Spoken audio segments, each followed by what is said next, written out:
We, as a Group 1, we will discuss to you the abstinence.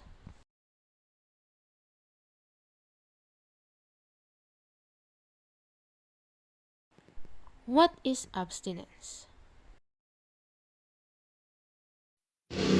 Abstinence simply means not having sex and refraining from sexual intercourse. For most people, abstinence is the absence of sexual contact altogether.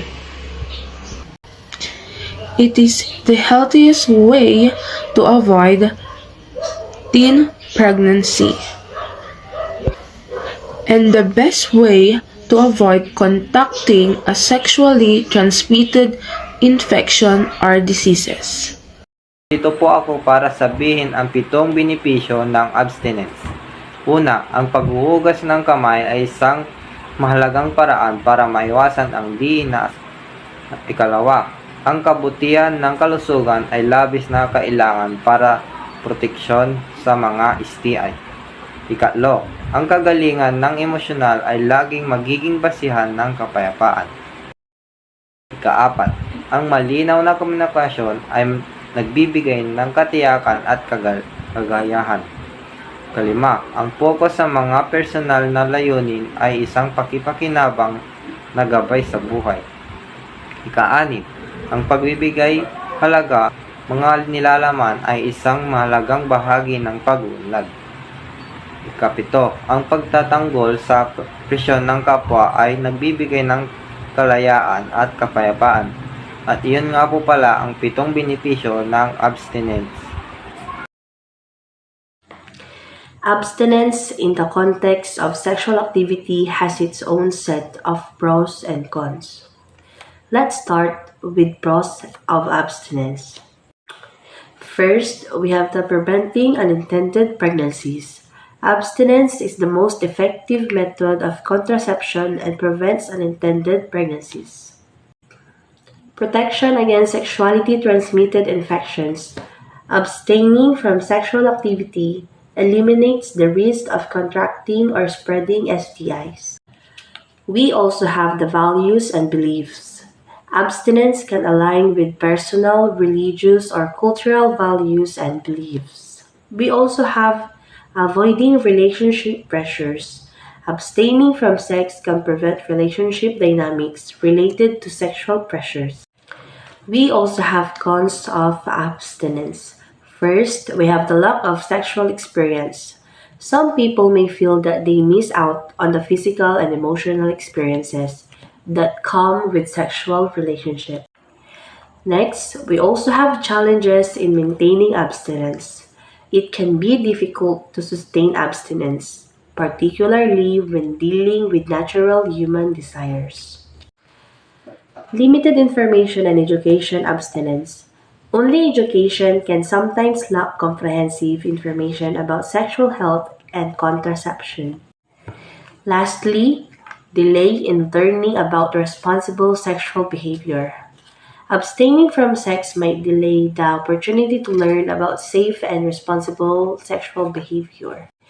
Ultimately, the decision to practice abstinence or engage in sexual activity should be based on individual values, beliefs, and personal circumstances. It's essential for individuals to have access to accurate information about sexual health and contraception to make informed choices. Thank you and God bless. Understanding abstinence. Abstinence means refraining from engaging in any sexual activity that could lead to unended pregnancies or sexually transmitted infections. These include avoiding vaginal, anal, and oral intercourse. Personal commitment. Make a personal commitment to abstinence. This involves understanding and respecting your boundaries and values regarding sexual activity. Effective communication. If you're in a relationship, it's important to communicate openly with your parents about your choice of abstinence Ensure you both share the same commitment and are comfort- comfortable with this decision. Setting boundaries. Establish clear boundaries and expectations regarding what activities are off limit.